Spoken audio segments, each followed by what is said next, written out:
Using XLOOKUP, how do we get the results for one column? And also using XLOOKUP, how do we get the results from the horizontal data? Finally, getting the results for multiple columns at one time without activating the source data. Let's do it one by one slowly.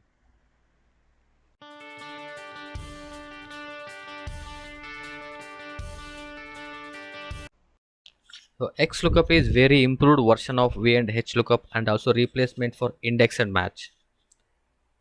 In this XLOOKUP, default match mode is exact mode, so no need to give 0 for exact match. Here, based on the given customer names, we need to get ID numbers. But all the ID numbers are stored in the source data before the customer names. It's towards left hand side. So in XLOOKUP it is possible. We can get the data from the left hand side as well. So equals to XLOOKUP. The first syntax is called lookup value. We should get the details based on the customer names. So select the first customer name, comma. Next it will ask lookup array. So in the VLOOKUP we will see there is a table array. It means multiple columns we need to select. But here lookup array in the sense individual columns data. We have selected lookup value as customer names. So lookup array means all the customer names in the source data. Once we select all the customer names, immediately we need to press F4 to fix that column and row because data should not mismatch. So the next syntax is called return array. In place of return array, we need to select the result column. So we need to get an ID numbers. So all the ID numbers and press F4 to fix that, comma. The additional syntax is called if not found. If in case of customer names are not matching in the source data, so we'll get not applicable in VLOOKUP or HLOOKUP. But in XLOOKUP, we are going to declare the error node in this syntax as well. So if not found, so we can write absconders or different one. So close the bracket and hit enter. No need to declare exact match or approximate match because in XLOOKUP default match mode is exact mode itself. So then later we'll bring it down so we get the results. So it's very easy way compared to VLOOKUP. Now I'm going to change the name which is not listed in the source data. So definitely we'll get the absconder.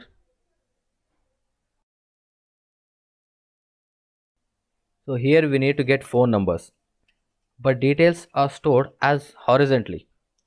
Also XLOOKUP can work. We can easily get it from the horizontal data or vertical data, it doesn't matter. So equals to XLOOKUP customer name, comma, where is the customer names? In place of lookup array we need to select all the customer names. Once we select, I am pressing F4 to fix that, comma. Next it will ask return array. It means we need to get all the phone numbers. I'm going to select all the phone numbers and press F4 to fix that, comma. Next syntax is if not found. Anyhow, that syntax is an optional one. It's in the third bracket. If I don't want to declare that, it can accept. So I'll just close the bracket here itself. I'll do enter. Then I'll just bring it down. So in this way, we can get the result from the horizontal data as well. Finally getting the results for multiple columns at one time. I should not activate the source data. So that's the reason I just created into the table format already, and the table name I given as hub data. Now I'll just go back to the worksheet. I'll select the blank cells, X lookup. I'm going to pick up the first customer name, fix the column because it has to take the same column details always. Press comma and lookup array. It means I need to select the all the I need to select all the customer names. So I'm just calling the table name and open the third bracket. I'm picking up the customer names. Close the third bracket, comma, return array. I'm not going to get the details for individual column. I should get the details for multiple columns based on the column names. So that's the reason in place of return array, I'm adding again XLOOKUP to match based on the column name. So the first column name is company name. Fix the row because it has to take the same row with the different company names, comma. Next, lookup array in a sense where is that company name or ID or phone number is a part of the header. So hub data and all the headers, it would go and select all the headers in the source data. And next, return array, it means excluding the headlines we need to select the complete data. Next, close the two brackets because of two time XLOOKUP, hold the control and hit enter. We'll get the results for multiple columns. If I change the column names according to the column names, result will be reflected. For example, I'll just remove the ID, I'll just put phone number, so results will come as per the column names.